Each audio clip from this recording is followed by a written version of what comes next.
TPCC అధ్యక్షుడు రేవంత్ రెడ్డి సత్తు మల్లేష్ ఆదిలాబాద్ పర్యటనలో భాగంగా కాంగ్రెస్ రాష్ట్ర నాయకులు కంది శ్రీనివాసరెడ్డిని మర్యాదపూర్వకంగా కలిశారు.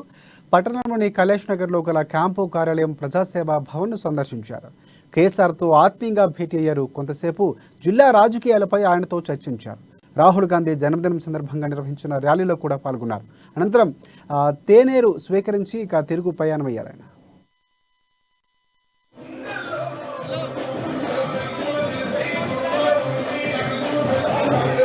I am